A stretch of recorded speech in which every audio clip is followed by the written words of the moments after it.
Hello and welcome to this short tutorial on the South Florida Ems Stroke Coalition promoting data transparency with EMS. My name is Dr. Peter Antevy, an EMS medical director here in Broward County, also in Palm Beach County. And we also have Dr. Brijesh Mehta. Thanks, Peter. I am a neurointerventional surgeon and the director of stroke and neurocritical care at the Memorial Healthcare System. And we've been working hard for the last probably 5 to 6 years now on stroke care in South Florida. We've made some very big improvements. So here's a quick overview of what we'll be talking about in this short video today. We'll talk about the advances in stroke care, and since really 2012 in Broward County, we've made significant changes. I think we've been leading the country in this and making significant improvements in stroke care. We'll talk about why time is important, specifically with the type of patient who really needs mechanical thrombectomy or that clot removed from the brain. We'll talk about the South Florida stroke landscape with respect to the EMS agencies, where we transport those patients, and then most importantly, how do those hospitals perform with respect to quality stroke care in our jurisdiction. And then we'll talk about the Ems Stroke Coalition and our mission to provide the best quality care for the patient. Lastly, we'll be talking about the Data Transparency Project, and then what's I think you'll find most important and impressive is the dashboards that have been created with the folks from University of Miami and Dr. Ralph Sacco, and we've put a lot of work and effort into that. That'll be an important thing that Dr. Mehta will go over. I'll talk about next steps at the end, and then we'll give our contact information if you have any questions. So let's start with advances in stroke care and what has happened in the landscape over the last 5 to 7 years. As you know, thrombectomy for large vessel strokes have become the standard of care. For many years, from an EMS perspective, patient had a stroke. There was no exam that was done in a quantitative manner. We just transported to the local stroke center, whether they were primary or comprehensive, it didn't really matter. And those patients were primarily getting IV TPA. As you can see on the screen, the standard of care for a large vessel occlusion is thrombectomy. And the devices have changed and improved. The way that those patients are treated from a time perspective at the hospital has changed and improved. So we are really in a new era. This is a renaissance really of stroke care in the country, and we are leading the charge, and this is a very, very important topic now. Since 2015, what you see on the slide here are the trials that have come out in these major journals, in New England Journal of Medicine, and you can see here on this slide that compared to standard medical therapy, which is the blue bars, you could see that mechanical thrombectomy, or pulling the clot out from the brain, which is in the red bars, is a significant improvement from what we were doing, which was simply IV TPA. So you can see here that there's no doubt now for the last 4 years that patients who need to go to the cath lab to get their clot removed need to have it done at a center that knows how to do it and a center that can do it rapidly. And that's really the key here. Then, very recently, we have more data showing that perhaps that stroke time of 3.5 to 4.5, and then some people are saying 6 to 8.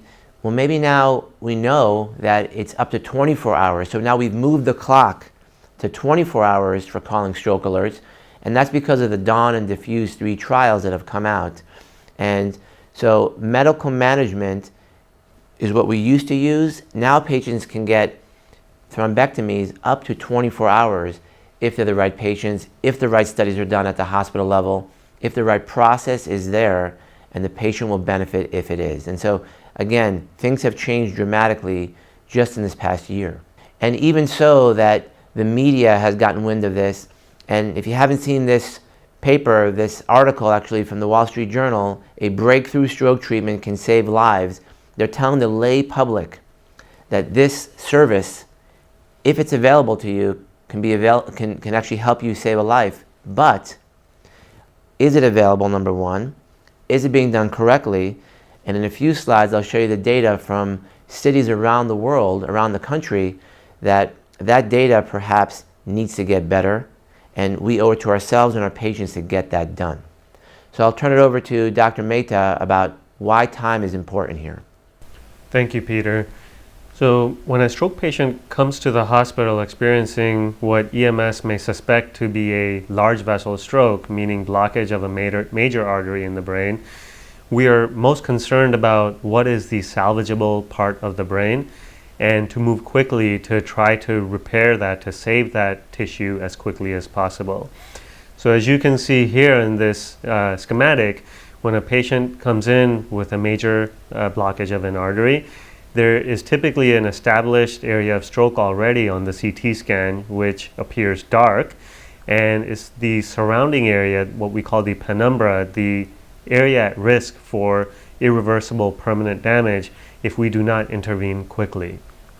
And the interventional management of stroke trial back in 2009, this is a very famous slide and really drives the point home, shows that when patients come in with the most severe strokes, the large vessel occlusions, and you will hear this term over and over again by myself and Dr. Antevy, LVO, large vessel occlusions, that the time at which the clot is removed makes a world of difference after onset of stroke-like symptoms. So if folks get intervened on early in the cath lab, the likelihood of a good outcome is excellent, and that's what is shown on the y-axis.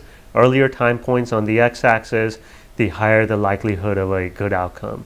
If the clot is removed much later due to delays in the system, delay in stroke recognition of symptoms, delay to arrival at the hospital, then unfortunately the likelihood of a good outcome is not very good.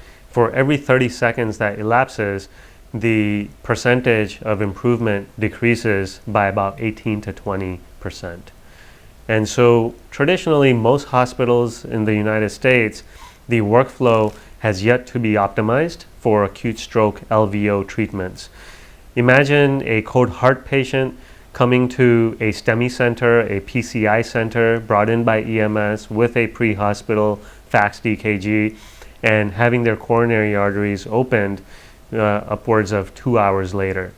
We cannot imagine that happening today for a patient suffering a heart attack in the United States because of how well integrated the EMS stroke system of care is with nearby PCI centers. So if that is not acceptable for cold heart patients, it should not be a acceptable workflow for stroke patients either, because of exactly what Dr. Antevy mentioned. We're in a whole different era now with mechanical thrombectomy. Now these treatments exist in the hospitals at the right centers called comprehensive stroke centers, where treatment should be delivered as quickly as possible, with the workflow being a lot less than 2 hours. And in South Florida, we have come to understand the vast landscape for stroke patients, and Dr. Antevy will provide you with an overview of that. So we're very fortunate in South Florida to have many resources both on the EMS side and on the hospital side, but sometimes those resources could overwhelm the system and then not benefit the patient. So what we've done is really looked at the landscape here, the number of hospitals, the type of hospitals, the EMS agencies, how those agencies perform, and we really wanted to take a deeper dive and to see how we can benefit the patient by enhancing the system. And if you look here at this map of the United States, that since 2014, the number of stroke centers has significantly increased.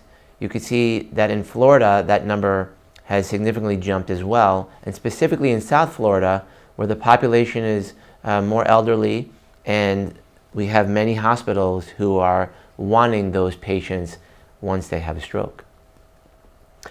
On this map, you can see here that South Broward is in that rectangular box, and within that box you can see the number of EMS agencies that actually will transport patients to those hospitals in that region.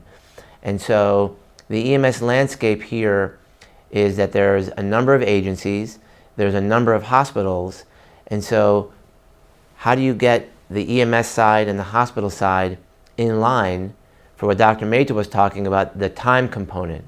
So we have the right patient, go to the right hospital in the most rapid fashion. So if you look at the South Florida landscape, there's over a dozen comprehensive centers across 3 counties. That's a lot. But with that many centers, you would think that there'd be oversight as far as quality improvement and so forth, and there really isn't.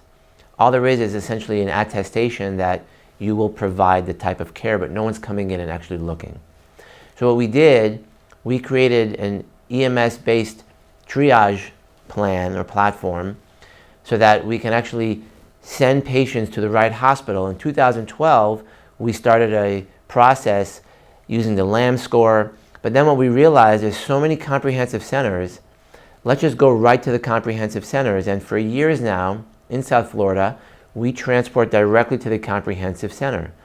But now, we're at the point where we want to make sure that those comprehensive centers are performing adequately. And so now, we're now moving into a whole nother realm of data and data transparency, focusing on not just the primaries, but mainly on how the comprehensives dealing with our large vessel occlusion patients. And then, for the longest time, we had a lack of researchability, the ability to look at the data and QI. And so now that we're coming full circle, and Dr. Mehta will talk about this in a minute, we'll talk about how we're looking at those comprehensive centers, helping them bring the patients to a place where their process is correct and the outcomes are better. And so this map shows all the American Stroke Association certified stroke centers. And on the right-hand side, you can see that those centers receive these kind of certificates, if you will, or medals from the American Heart Association. But I would venture to say that most EMS personnel in our community don't really recognize what these terminologies mean. They're almost a bit of jargon, right? Honor Roll Plus, Honor Roll Elite, and so forth. And now there's other types of centers coming on. And so what we're trying to do is create a data plan that makes sense, that we can then say which of these hospitals is actually performing better for the patient. And so that's what we're going to be doing, and we'll show you that in a minute. And remember that Wall Street Journal article that we talked about? Well, look here at the different cities and regions of the country, and on the left-hand side, look the second from the bottom, you can see that Miami, Fort Lauderdale, Palm Beach, that's us, and you can see that 5.5% of patients are getting thrombectomies. That number should be at 20%. So even Denver at the very top of the list could be doing better.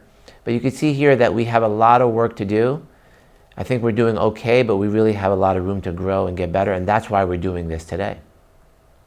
So I'll turn it over to Dr. Mehta to talk about the Ems Stroke Coalition and the mission and what we've done. Thank you, Peter. So as a result of understanding the challenges in our region over the past 4 or 5 years, we decided to partner with our EMS agencies in Broward County. Given the fragmentation of several agencies in the same county, not communicating with each other on standardizing the stroke protocols, really the aim of the Stroke Coalition was to educate them on the clinical effectiveness, now scientifically proven, of mechanical thrombectomy, and to develop pre-hospital stroke protocols so that every agency, regardless of whether they're serving the western part of the county, the eastern part, is utilizing the same set of protocols for their stroke alert and conveying the same set of information to the receiving hospital, such as the score on the LVO scale, which is RACE, the Rapid Arterial Occlusion Evaluation Scale, which we adopted in Broward County. The last known well time, is a patient on any blood thinners, and what is the estimated time of arrival to the nearby hospital. And we also wanted to set some expectations on behalf of EMS for the hospitals treating these stroke patients. And that is that they should have the highest level of stroke certification, not just the Agency for Healthcare Administration level ACA attestation, which is the statewide agency in Florida that simply attests the stroke centers. We want the most rigorous level of certification, which is by the Joint Commission. We want to have neurointerventional capability 24/7 at the receiving stroke centers, such that treatment in the cath lab is not delayed. and having a level of consensus for which patients will be taken to the cath lab for treatment and not cherry picking patients. And finally, and most importantly, submitting the data to national as well as statewide established robust stroke registries, similar to what has been done for trauma and STEMI care. And so, as part of our education efforts, we began with on-site training at the 8 to 10 stroke EMS level providers at the agencies in Broward County, and educating them on the RACE scale, the pre-hospital stroke protocols, and the metrics that we expect from the hospitals in terms of door to treatment times and door to arterial puncture times in the cath lab. And so we have quarterly basis recurrent training at the 8 or so agencies, EMS agencies in Broward County, at their new recruits being educated for the first time on pre-hospital EMS stroke protocols and the expectations. The support has been overwhelming from all of the EMS level leadership. You can see here the American Stroke Association with their board in South Florida has been very supportive. The EMS Chiefs Councils, the Medical Directors Association, the Fire Chiefs Association, and then most importantly, the neurointerventional is providing this care across the stroke centers within the tri-counties. As a result of this EMS coalition, we embarked on a very novel data transparency project, which Dr. Antevy will provide an overview of. Thanks, Dr. Mehta. So the data is something that we all feel is very important. We've been working on this again since 2012, and now we've embarked on something that I think is really a game changer. And to talk about the data, let's talk about something that we know very well, which is trauma, right? And so we know trauma care, STEMI care.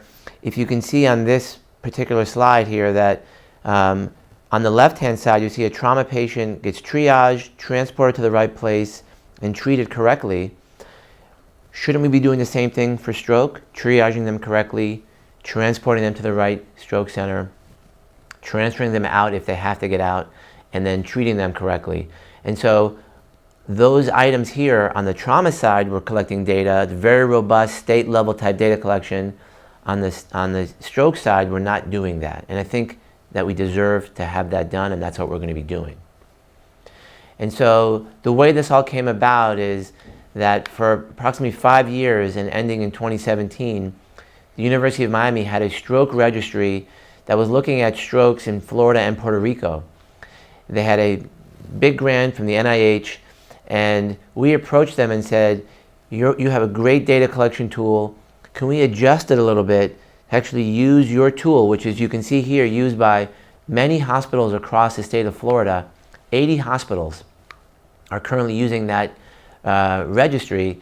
And so we just kind of turned the dial a little bit towards EMS, and now we're able to collect that data that hospitals will be able to see, and then EMS can see the hospital data.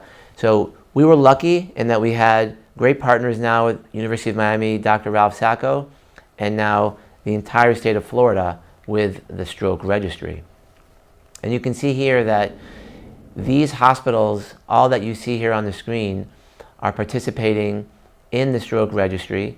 And what this says is that we now have EMS data, we now have hospital side data, and we can then put that data together so that the hospitals can see what they're doing compared to the other hospitals, not just in the region, but across the state as well. So this is going to be very powerful, and Dr. Mehta will go through those dashboards here in a minute. So this slide's a little busy, but focus on the very top, that red circle. That's basically all the data coming into Dr. Sacco and the University of Miami.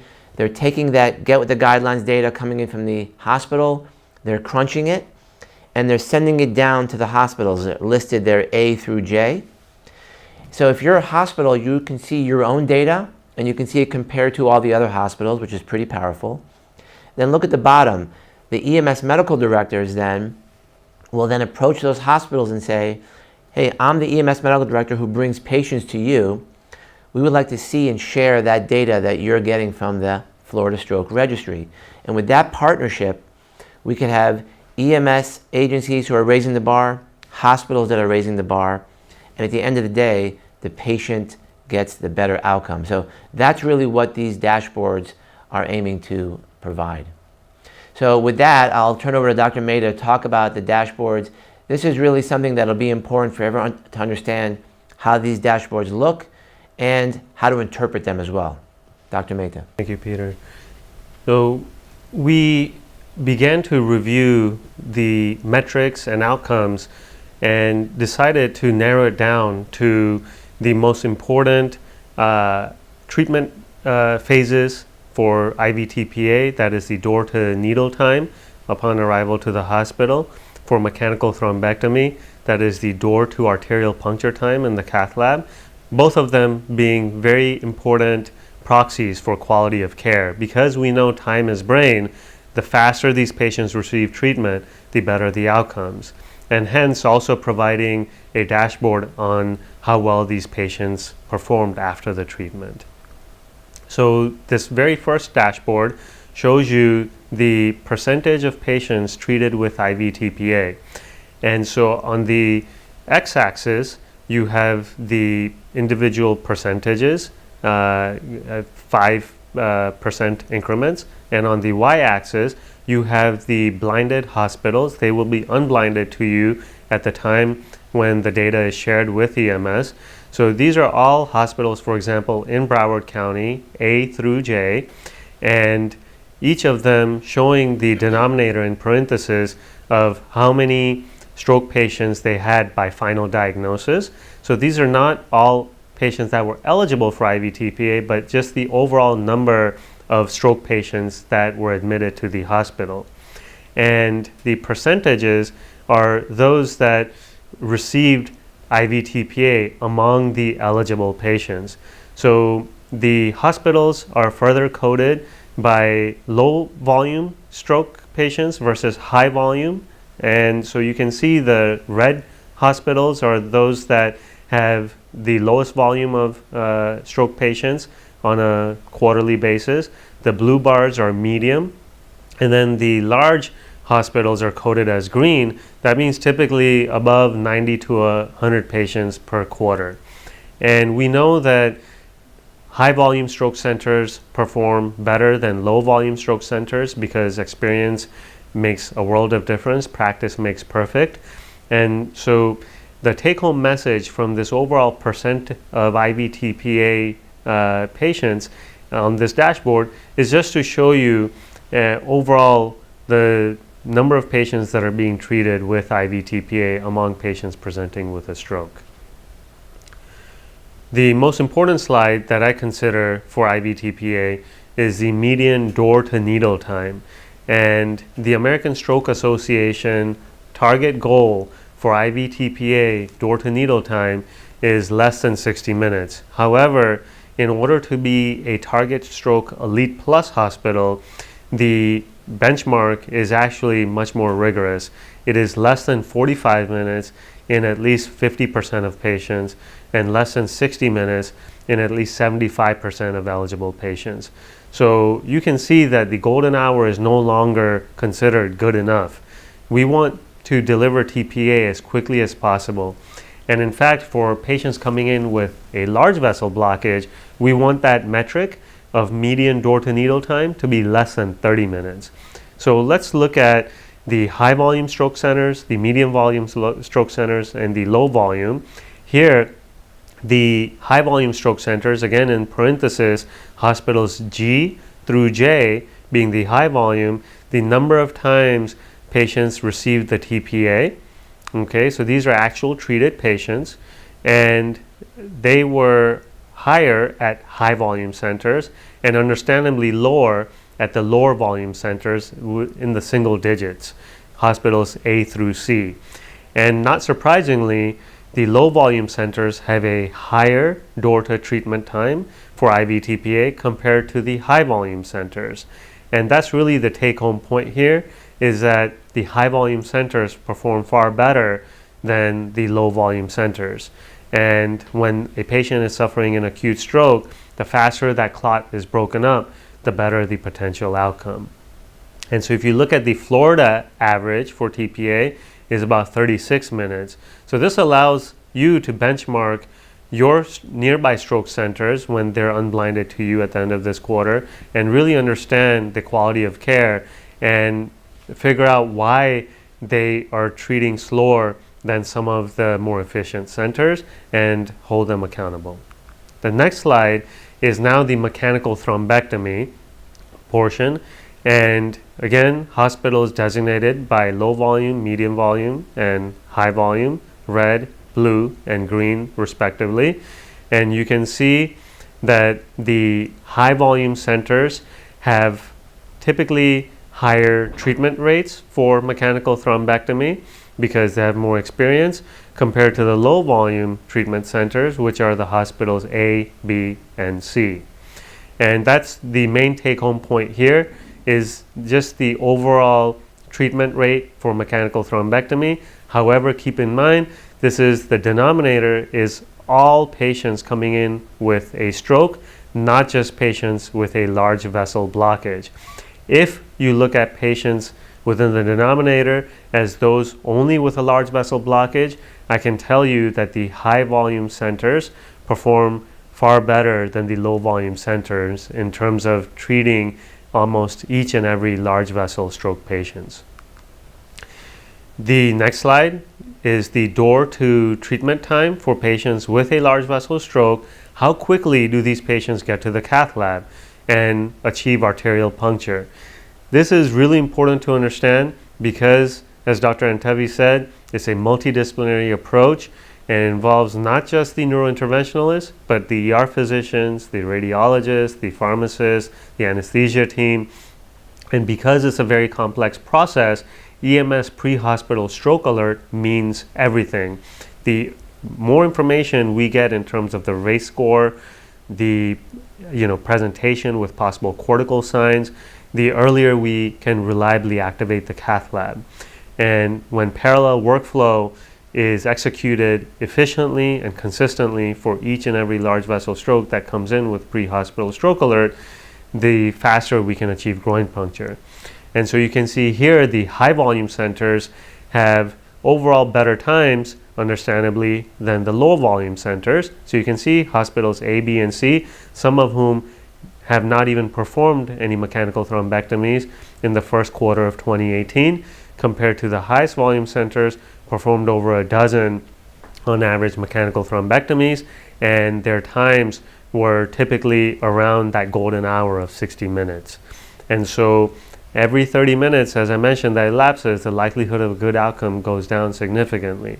So hospital A, for instance, being close to 90 minutes, that additional 30-minute increment means that the likelihood of a good outcome is reduced by about 18 to 20%. If you look at the Florida state benchmark, the median time is about 72 minutes. So you can see that the highest volume centers are performing better than the state benchmark. And I want to point out what the numbers within the bars mean. Those are the median ages.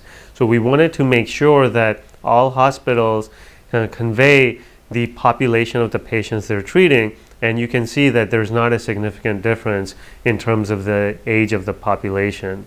If some hospitals are treating significantly older patients compared to other hospitals, that may explain the delay in time to treatment because they might be worse off. You might have to discuss with the family before proceeding to emergent treatment. Is treatment going to be futile?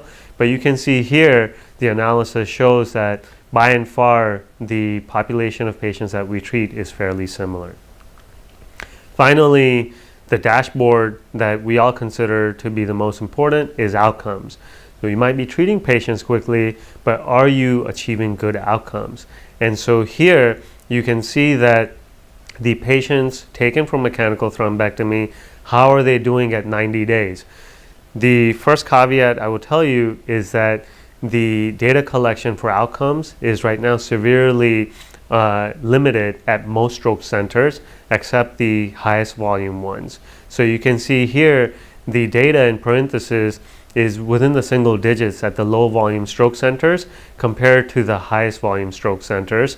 And so if hospitals are not collecting outcomes data, then being able to reliably interpret the outcomes data is hampered.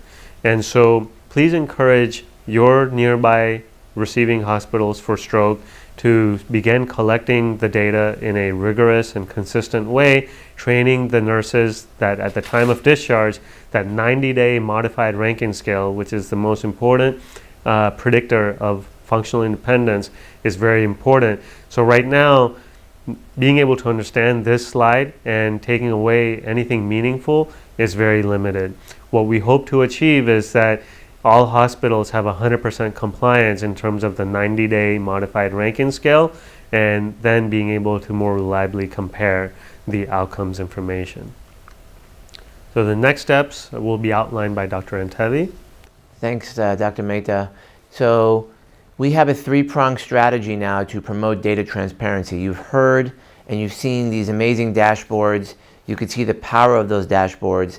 Now we're going to go to the next step, and we're going to be talking with all the EMS medical directors from Palm Beach all the way down to Miami-Dade. And those dashboards now at the end of Q1 of 2019, so that's coming up, we want all of those medical directors to understand that the hospitals now will have those dashboards. The next step is we'll be writing a letter on behalf of all the EMS medical directors in the 3 counties to actually ask for those dashboards to be viewed with the hospital and to be shared with EMS, meaning that if a medical director is transporting patients to a hospital, that data coming from the hospital should be shared at the table together with the hopes of improving the care for patients, not just on the pre-hospital side, but on the hospital side as well. So the strategy for data transparency and utilization is going to be important. And these are going to be the next steps for our 3 counties. Step number 1 is we're going to start to inform all the medical directors that this data is now available. The end of Q1, the hospitals will now have the data, they have the dashboards, and so those hospitals now should want to share that data with us on the EMS side so we can help improve the care. So to help that move along, we'll be writing a letter from the EMS medical directors to the hospitals asking them to share that data with us so we could sit down and talk about that data. And then we'll ask those hospitals who want to proactively share the data with not just EMS, but the rest of the community to do so. And what we'll find is that, you know, how they say that a rising water lifts all boats, and we hope that with EMS sharing data, hospitals sharing data, and then those initial hospitals sharing data with everybody, that then all the hospitals will start to share the data. And as you know, we'll continue to have those quarterly meetings to help hospitals come along and improve not just the data, but the type of care they're providing to the patients that they receive from EMS. So as Dr. Mehta described, there's a lot of data here that's missing. Some hospitals aren't really providing all the data for all of their stroke patients. And so what we will be doing and some strategies moving forward is that we will consider doing audits of some hospitals on a quarterly basis. We perhaps will randomly select patients who have received TPA and thrombectomy to see not only how they did and how their numbers are, but also the workflow metrics that we can retrieve from the EHR from those patients. And then at the end of the day, after some time has gone by, after we've shared the data, after we've talked about strategies to help improve, then we will consider bypassing hospitals who either are not participating, who are not improving, or who don't want to be part of the collective community that we've created here for enhancing stroke care. So I wanted to thank everyone very much. Again, you'll see here on the screen my contact information. Feel free to contact me as well as Dr. Mehta, and I'll let him say a few final words. Thank you, Peter.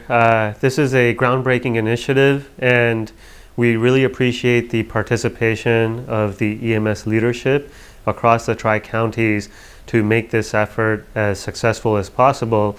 And as Dr. Antevy said, with the ultimate goal of improving stroke care within our region for the long term.